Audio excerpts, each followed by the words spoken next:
Nós vamos iniciar orando ao Senhor, né? Pedindo a graça do Senhor nosso Deus. Senhor, nós queremos nos colocar agora nas Tuas mãos, pedimos a Tua bênção, a Tua direção, pedimos que o Teu Santo Espírito nos envolva, Senhor, e que possamos ter a compreensão da Tua voz, da Tua palavra, daquilo que o Senhor quer dizer a cada um de nós nesta noite. Abençoa-nos, ó Deus, nos toque, que possamos perceber a Tua graça, a Tua presença, que possamos perceber, Senhor, a Tua majestade neste lugar. Em nome de Jesus.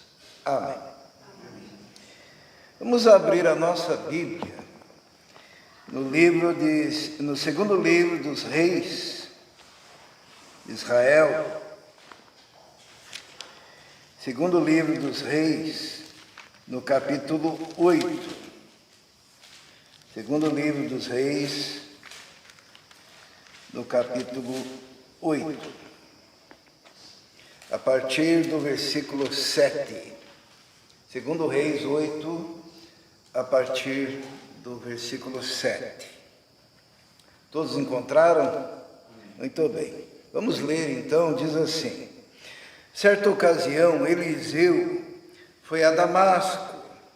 Ben-Hadad, rei da Síria, estava doente.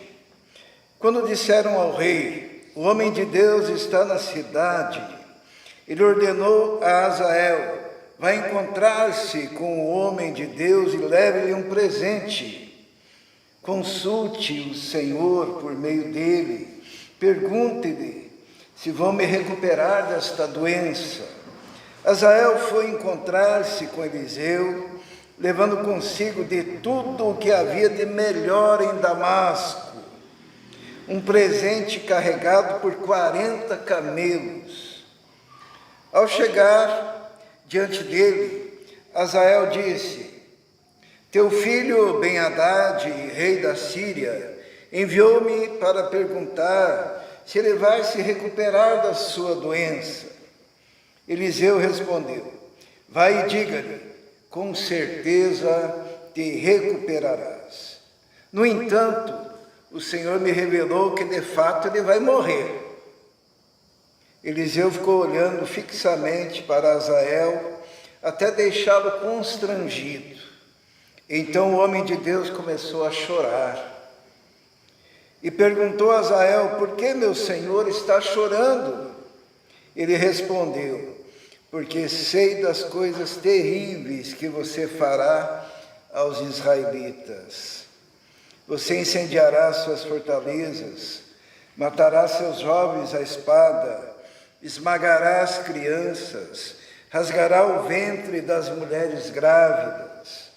Azael disse: como poderia teu servo, que não passa de um cão, realizar algo assim? Respondeu Eliseu: o Senhor me mostrou que você se tornará rei da Síria. Então Azael saiu dali e voltou para o seu senhor. Quando Ben-Hadad perguntou: o que Eliseu lhe disse? Azael respondeu: ele me falou que certamente te recuperarás. Mas no dia seguinte, ele apanhou um cobertor, encharcou-o e com ele sufocou o rei até matá-lo. E assim Azael foi o seu sucessor.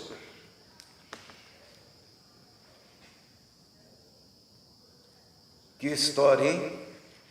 Que história. A história de Ben-Hadad. Ben-Hadad era um grande rei. Se nós pegarmos e voltarmos às páginas da Bíblia, no capítulo 6, no versículo 24, diz que, assim, algum tempo depois, Ben-Hadad, rei da Síria, mobilizou todo o seu exército e cercou Samaria. O cerco durou tanto e causou tamanha fome, que a cabeça de um jumento chegou a valer 80 peças de prata, e uma caneca de esterco de pomba 5 peças de prata. Olha quem que era Ben-Hadad.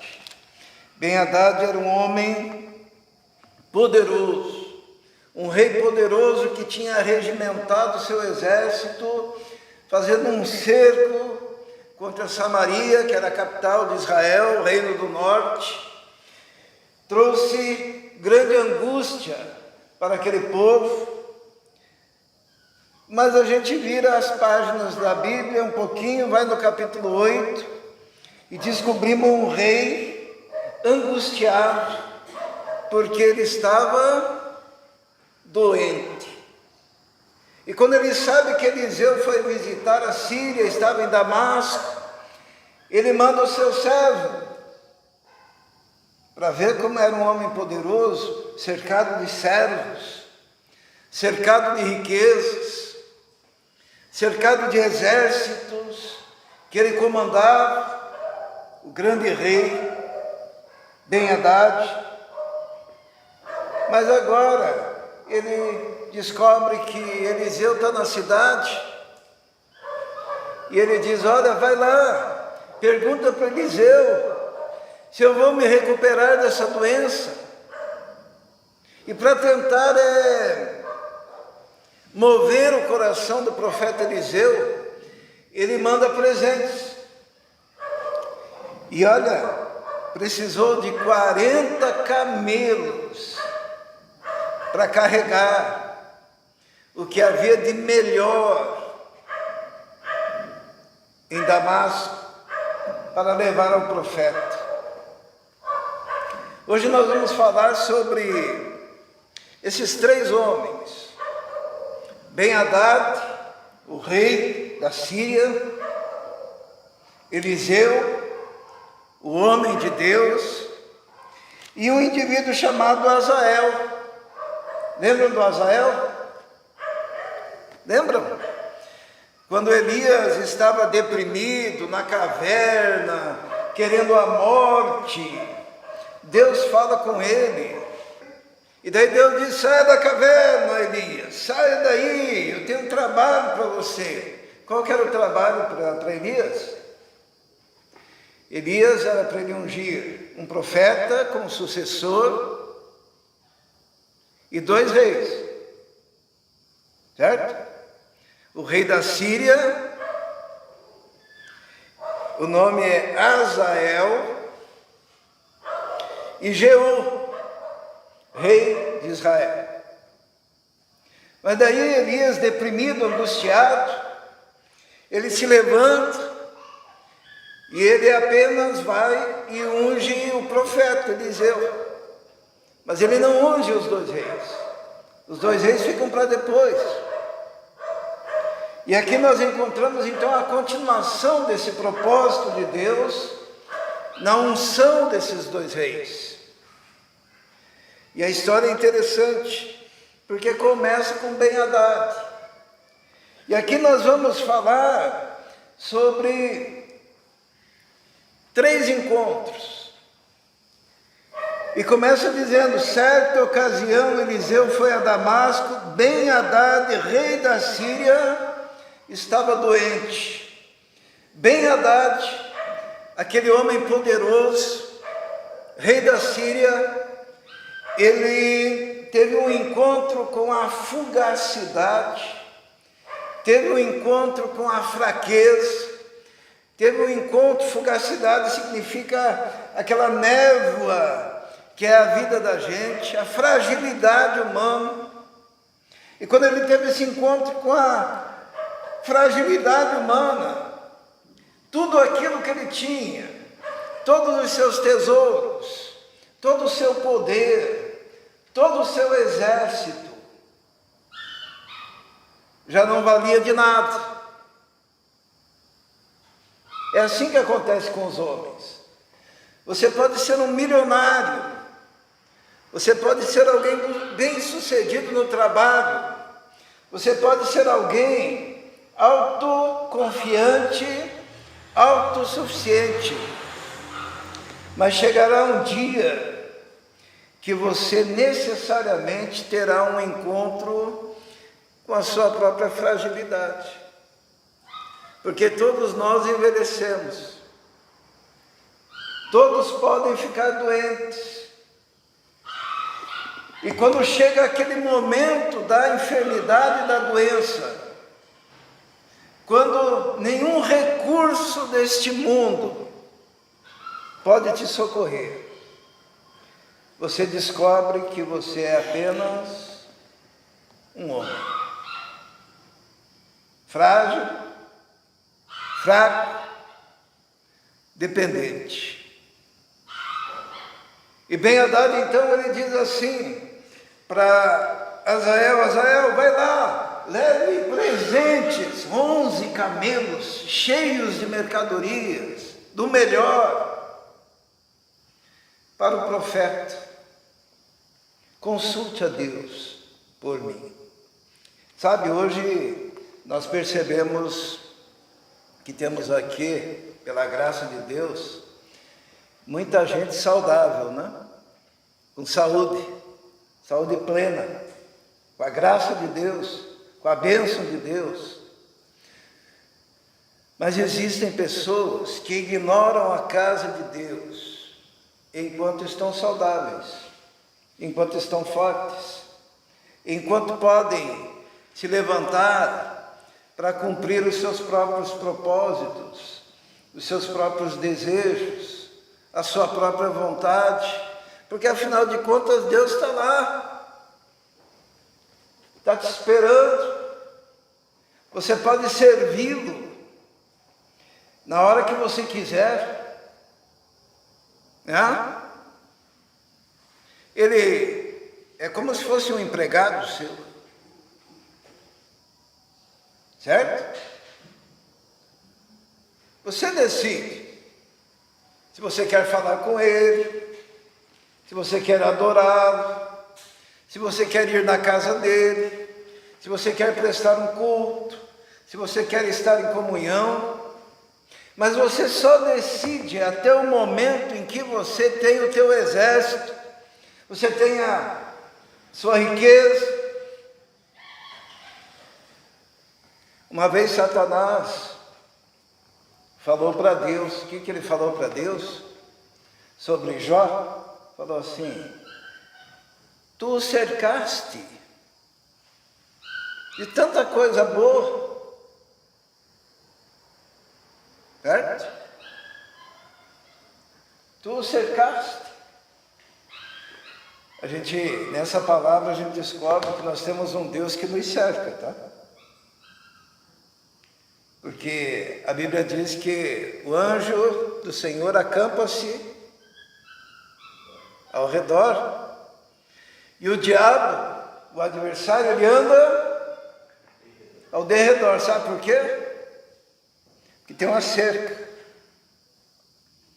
Nós estamos cercados dos anjos de Deus. E o diabo acusou Deus disso, falou: tu o cercaste de bens, você, o Senhor Deus, o tem abençoado. Eu queria que todos olhassem para o lado, assim a gente não está enxergando nada, né? Mas eu queria dizer que vocês estão cercados. E quem ordenou essa cerca foi Deus. O diabo uma vez chegou diante de Deus e falou assim, Deus começou o papo, né? Deus disse assim: observastes o meu servo Jó, que não existe homem igual a ele, reto, temente a Deus, que se desvia do mal, íntegro. Observaste? A gente aprende mais uma coisa aqui. Deus nos cerca, mas o diabo, que anda ao derredor com seus demônios, ele nos observa. Deus olhou lá e viu: ele está observando o meu servo. Ele não consegue fazer nada contra o meu servo. Meu servo é reto, é íntegro. é temente. Deus diz, você observou? E o diabo diz, também tu o cercaste? E qual foi a proposta do diabo? Derruba a cerca. Teve um momento, porque mesmo ele perdendo os seus bens, ele continuou fiel, né? Mas teve um momento em que Satanás disse, toca na sua saúde. Porque o homem, quando lhe toca a saúde, ele se desespera. Ben-Hadad, quando a sua saúde foi tocada, e diante da possibilidade da morte, ele estava disposto a oferecer tudo lá para Eliseu, para lhe revelar o que iria acontecer, por causa da fragilidade humana. Às vezes a gente fica pensando, mas por que que fulano de tal foi afetado dessa forma? E muitas vezes é um ato da misericórdia de Deus, sabe por quê? Para que a pessoa se perceba finita, limitada, dependente, frágil, e possa vir a clamar a Deus. O primeiro encontro que a gente encontra nesse texto é o encontro do homem com a sua fragilidade. E a Bíblia ela fala sobre essa fragilidade. Vamos abrir lá em Hebreus, no capítulo 2, versículo 6. Hebreus 2,6 cita um salmo, que é o Salmo 8. Mas vamos ler em Hebreus, que diz assim, no versículo 6. Mas alguém em certo lugar testemunhou, que é o homem, para que dele te lembres, e o filho do homem, para que se preocupes com ele. Que é o homem? O homem é frágil. Diz assim, tu o fizeste um pouco menor que os anjos. Citando a fragilidade do homem. Vamos abrir lá em Tiago, no capítulo 4.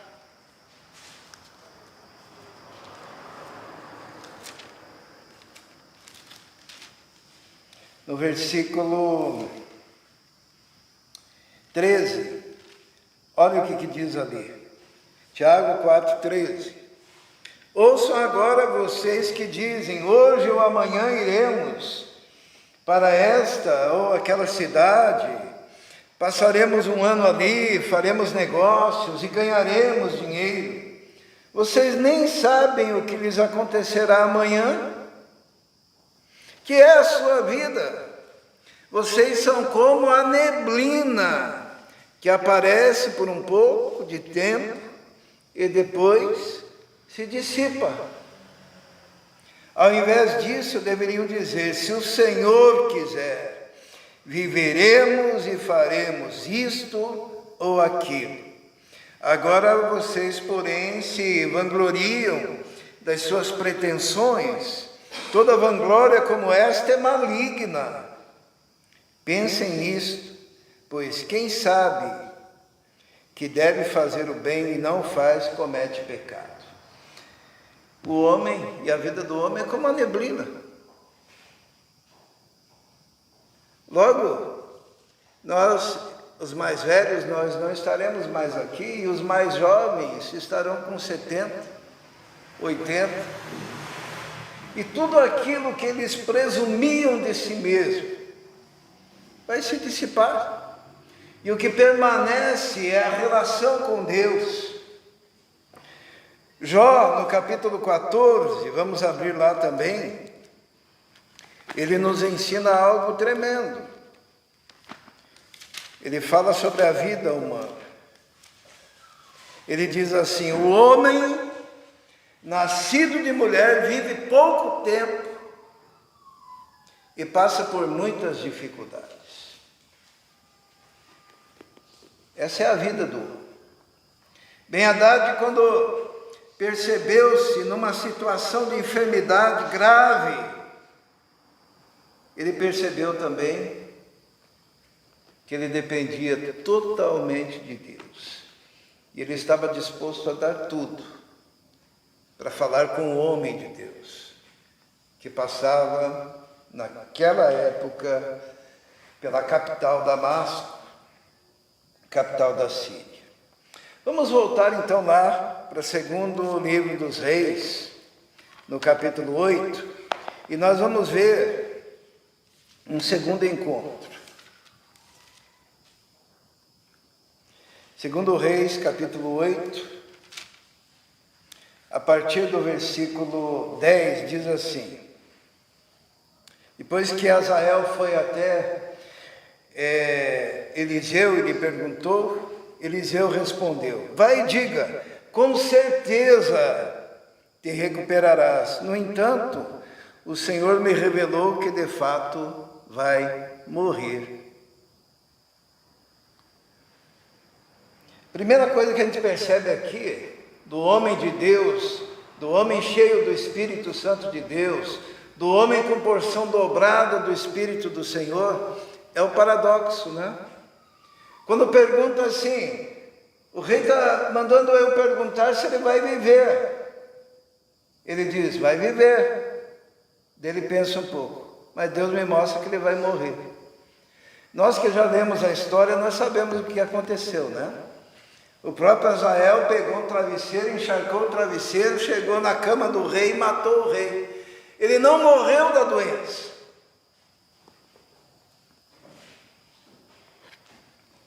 E Eliseu viu. Eliseu enxergou. Eliseu ele tinha um dom que a gente chama de visão aberta, né? Lembra quando ele orou por aquele jovem e disse assim, Senhor, abre os olhos para que ele veja. Tem gente que pede visão aberta, né? Mas visão aberta, o que acontece? Você vai ver a tua cerca aí, sabe? Que cerca? Os anjos. Mas você vai ver também o inimigo te observando.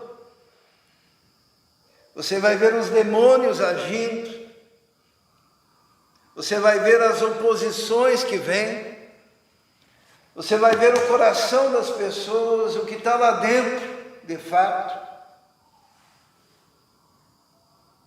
E é o que acontece com o profeta Eliseu. Ele ora e diz assim, o rei vai sobreviver, porém ele vai morrer. Que contradição, né? E diz assim no versículo 11, Eliseu ficou olhando fixamente para Azael, até deixá-lo constrangido. Então o homem de Deus começou a chorar. Porque tendo a capacidade da percepção espiritual do que vai no coração do homem, uma visão além da visão natural, uma visão que é resultado de unção, uma visão que é resultado dos dons espirituais, uma visão que é resultado do dom do discernimento de espíritos. O profeta sofre, porque ele olhou o coração de Azael, e quando ele olhou o coração de Azael, ele viu que Azael seria o próximo rei, porque Deus o havia revelado. Ele viu que o Azael iria assassinar o Ben-Hadad, e ele viu que ele seria um rei pior do que o Ben-Hadad. E ele começa a chorar. Muitas vezes um homem de Deus, vamos falar nos dias de hoje, com o discernimento de espírito, ele olha uma pessoa e ele pensa, que coisa terrível, que pode acontecer, se esse caminho continuar, e ele chora. Eu comentei a semana passada do rapaz se envolvendo com o neognosticismo, que é um braço do satanismo. E eu olhei e eu chorei quando ele me falou. Porque a gente já percebe que caminho que a pessoa vai seguir. Moças que a gente conheceu, e antes que ocorresse, eu já tinha visto e já sabia que havia caminho de lesbianismo, que havia caminho de gravidez precoce. Quantas vezes nos bastidores a gente conversava e eu dizia, acho que até que eu já conversei com a Bia, falei, seguindo naquele caminho, não vai dar certo. E a gente até brincava entre aspas, dizia, tem pai que é cego. E a gente estava vendo. Hoje eu estou vendo o perigo de pessoas, filhos, aqui na igreja, que podem estar, graças aos pais, trilhando um caminho que depois dificilmente terá volta, distanciados de Deus.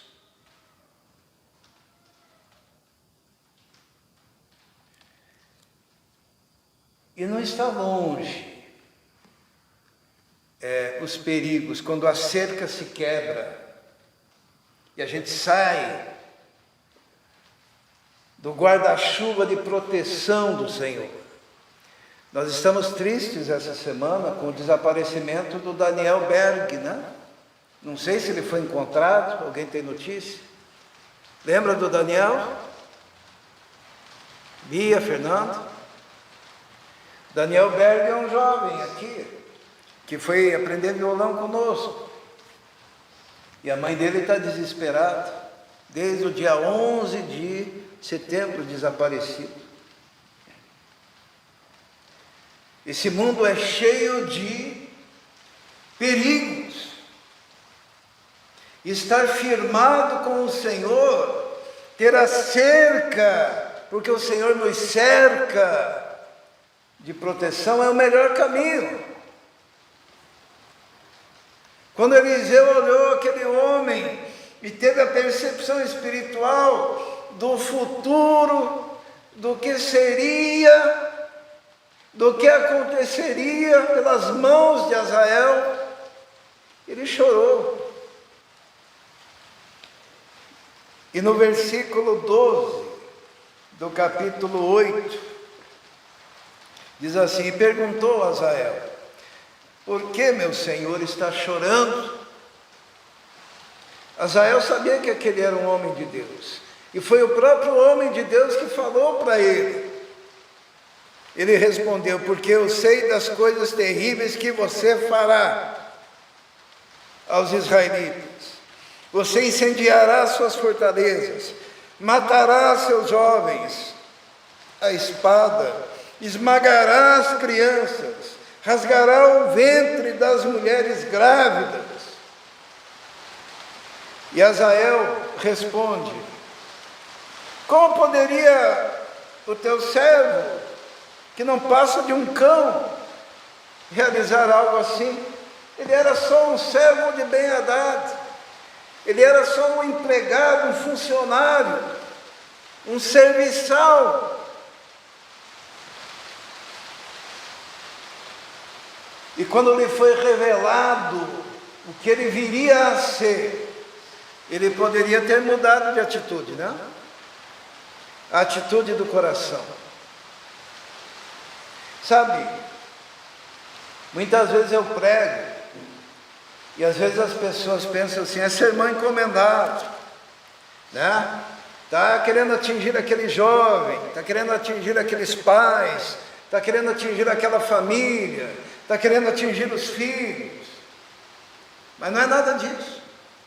É que o caso de Eliseu é falando o que eu estou vendo e projetando porque Deus, pela sua palavra, mostrou. E com o tempo, a gente não precisa nem de muita experiência para dizer os caminhos das pessoas, os caminhos que estão seguindo. Nós temos vizinhos aqui que eu sei qual é o caminho deles. Por causa do desprezo pela palavra de Deus, por causa da torcida para a destruição da casa de Deus, eu sei. Existem irmãos que mentem. E daí eu posso dizer também que eu sei o resultado disso. Hoje eu estava sentado ali, estava falando com Deus, estava orando, como sempre faço todos os domingos, por todos aqueles que não vieram, que sabem que pelo fato de nós termos um trabalho pequeno, a importância da presença de todos. E Deus me falou ao coração e disse assim, porque ele falou assim, observe o culto. Porque normalmente eu estou ali de olhos fechados e tal. Daí eu comecei a observar palavra por palavra de cada canção, de cada texto, de cada, da direção do culto. E não teve 1 milímetro fora das Escrituras. Não teve 1 milímetro que alguém veio aqui na frente e falou de si mesmo. Não teve uma canção que não era um texto bíblico e uma palavra de edificação.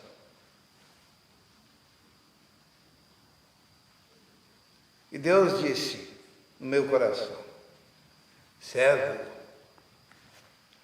bom e fiel. Porque eu também choro, como Eliseu, preocupado, pensando e vendo. O profeta Ageu, ele disse assim, olha o lugar que os seus caminhos levaram vocês. Lembra do profeta Ageu? E depois ele diz novamente, vocês estão vendo os caminhos que vocês estão atingindo por causa do comportamento de vocês. Qual que era o comportamento lá no livro de Ageu, que nós estamos estudando? Os pós-exílicos estavam preocupados com sua própria casa. E diziam no coração o quê? Que não era tempo para as coisas de Deus. Isso tem acontecido muito. Não é tempo para ir na igreja, é tempo para ficar em casa costurando, trabalhando, é tempo para fazer outra atividade que seja divertida, é tempo para tudo. Mas eu fico pensando, o Senhor glorificado, Jesus, Ele está aqui.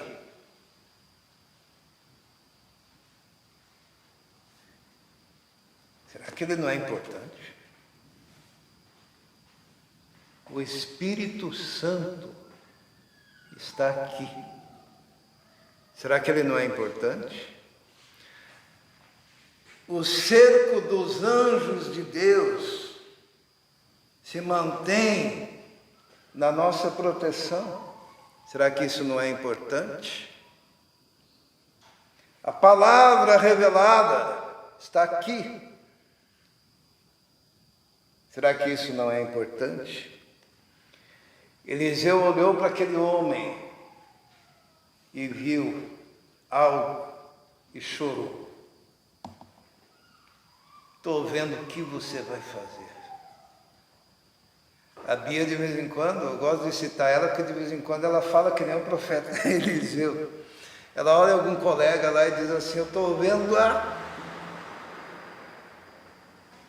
Não posso nem falar essa palavra, né? E é batata. A gente tem ouvido falar de suicídios, a gente tem ouvido falar de vida depravada, e antes que aconteça a gente olha e diz, ih, que Deus mostra para aqueles que têm a unção, o Espírito. Alguém poderia dizer, mas o profeta Eliseu é top. Mas vamos pensar um pouquinho. Quem foi o maior profeta que já houve? João Batista. Quem que falou isso? Jesus. Jesus, ele falou assim, dentre os nascidos de mulher não houve nenhum maior do que João. Daí logo em seguida Jesus complementa e diz assim, todavia o menor no reino, se referindo à igreja, é maior do que ele. Então você é maior do que o maior profeta. Por quê? Porque você vive na era da graça e o Espírito foi derramado. Eliseu, ele teve que dizer assim, eu peço porção dobrada do seu Espírito, o Espírito que estava sobre Elias. E eu quero dizer que nós temos muito mais do que isso, porque o Espírito foi derramado, e daí Deus derrama os dons, e dentre os dons, esse discernimento também. O profeta Eliseu, quando ele tem esse encontro com a percepção divina, quando se abrem as cortinas, ele vê além do véu, ele vê o que Azael ia fazer.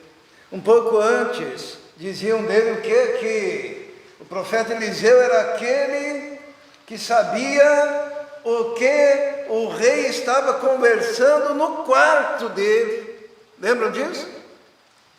Não lembram? Vamos ler lá então. Vamos ler em 2 Reis 6,12. Mesmo livro, 6,12. Diz assim: respondeu um dos conselheiros: nenhum de nós, majestades. É Eliseu, o profeta que está em Israel, que revela ao rei de Israel até as palavras que tu falas em teu quarto. Às vezes você imagina que está se escondendo de Deus, mas você não se esconde nem do homem de Deus.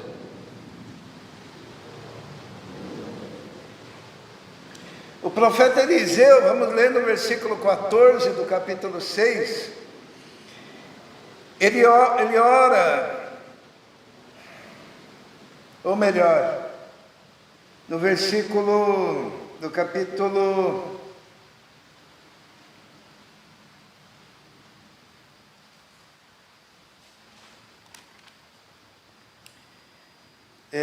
no capítulo 5, versículo 26. Olha o que ele diz ali, ó.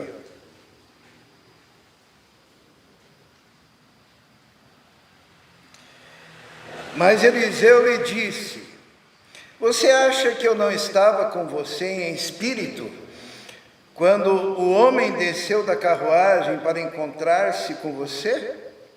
Este não era o momento de aceitar prata nem roupas, nem de cobiçar olivais, vinhas, ovelhas, bois, servos e servas. Aqui ele está falando para Geazi, quando Geazi resolveu correr atrás de Naamã e aceitar os presentes. E o Eliseu, ele pergunta para Geazi: o que você fez? Não fiz nada. Daí o Eliseu diz: você acha que o meu espírito não estava contigo lá quando você pediu as coisas? Por causa disso, então eu te digo, a lepra de Naamã atingirá você. E Deus não permite que a palavra do seu profeta caia por terra. E Geazi tornou-se leproso com toda a sua descendência. Isso é viver na dimensão do Espírito.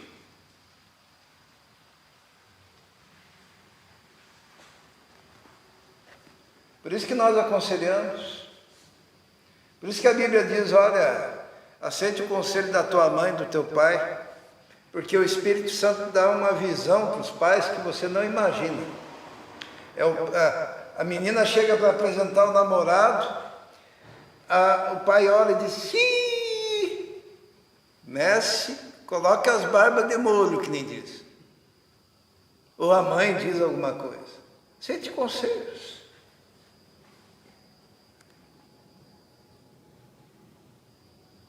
Uma percepção, uma visão.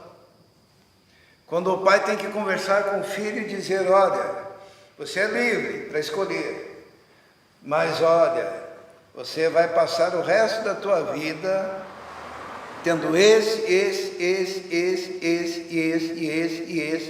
problema. Ok? Porque a gente vê.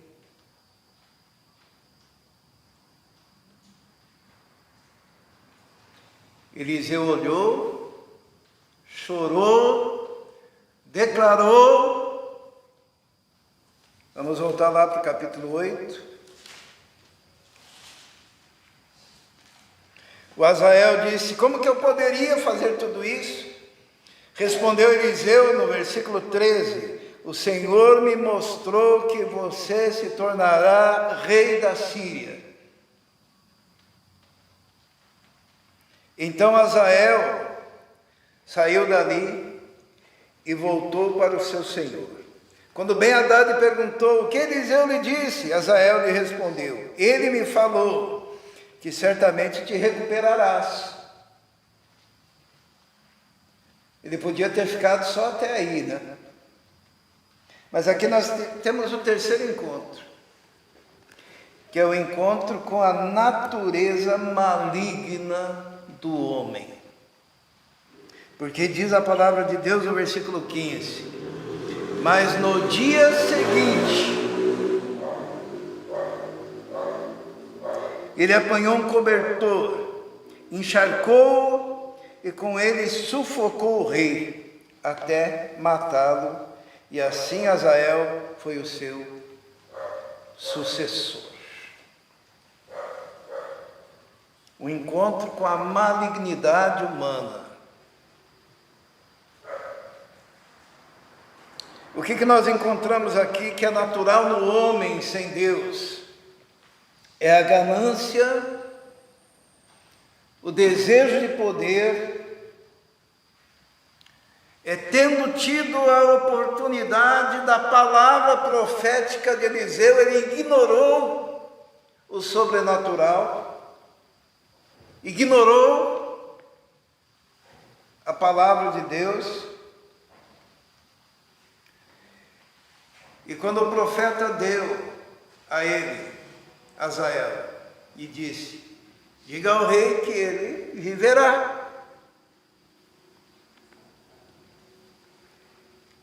Ele levou para o rei o quê? A morte. Tem gente que não se contenta com boas notícias, né? Diga ao rei, ele vai viver. Mas Eliseu já sabia que o rei morreria de outra coisa. E aquele homem pega o travesseiro, encharca o travesseiro, no dia seguinte, vai sorrateiramente até o rei doente. Possivelmente ele gozava da confiança do rei, tinha acesso. E ali ele mata o rei e toma o seu lugar. É a maldade humana. A Bíblia diz que nós, seres humanos, nós somos carcomidos por uma maldade. E essa maldade se revela em função das circunstâncias. E quando chega a ganância, quando chega o desejo de poder, ignoram todas as palavras dos profetas para cumprir os seus próprios propósitos, desonrando a Deus e causando toda aquela lista de coisas, né? O que disse? Sei, versículo 12, né? Das coisas terríveis que você fará.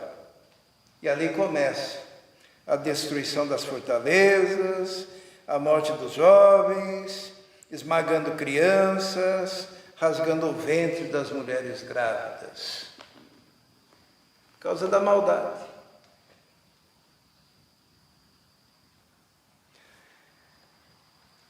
Deus nos escolheu. Hoje nós vamos participar da ceia do Senhor. Deus nos escolheu para não sermos do tipo como Ben-Hadad, que só busca a Deus quando está passando por dificuldade, por enfermidade, quando descobre a própria fragilidade. E nós não sermos também como Azael, que ignora a revelação de Deus por causa do seu egoísmo e da sua mesquinhez. Mas que sejamos como Eliseu, cheio do Espírito Santo, cheio de poder e graça, com a visão espiritual que vai além deste mundo.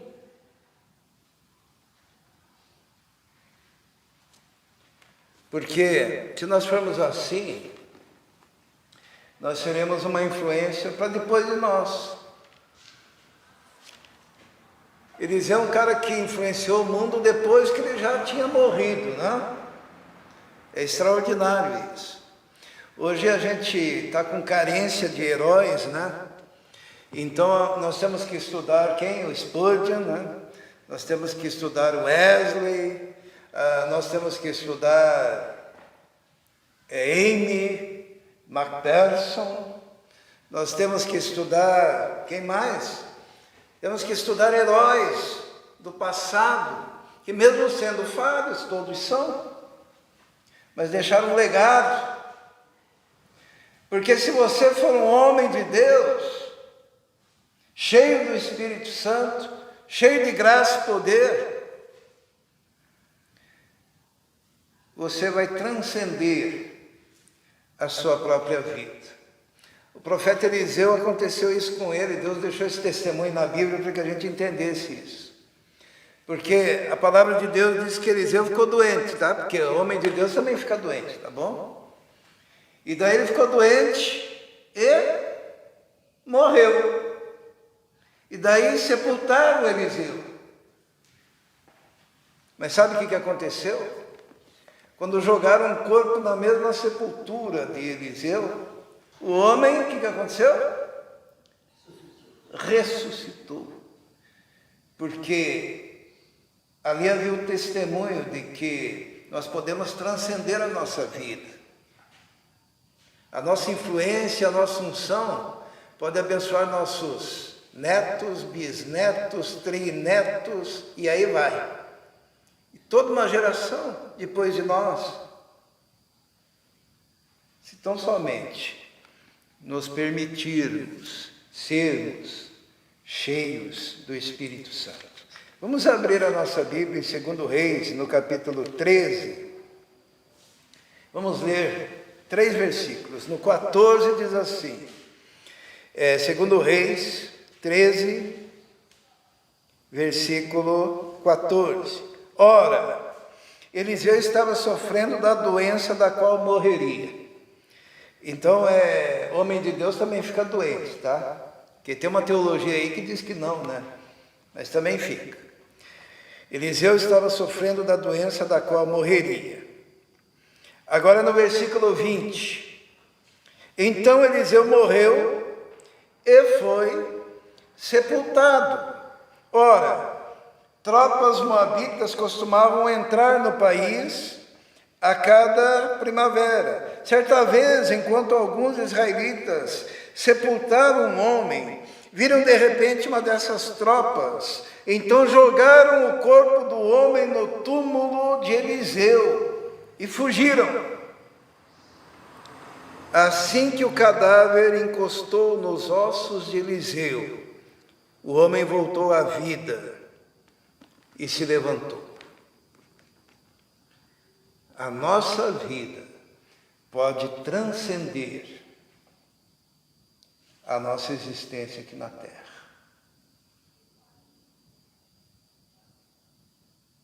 Se formos ungidos de Deus, homens e mulheres de Deus.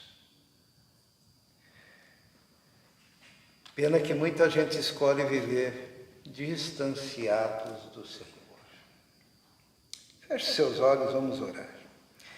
Senhor nosso Deus, obrigado, Senhor, pela Tua palavra. Obrigado por esse texto, ó Deus, que o Senhor nos trouxe hoje. Pedimos que o Teu Espírito esteja aplicando a cada um individualmente, ó Deus, conforme a necessidade. E que possamos, ó Deus, cada dia mais estarmos firmados no Senhor, ungidos pelo Senhor, capacitados pelo Teu Espírito Santo. Em nome de Jesus. Amém.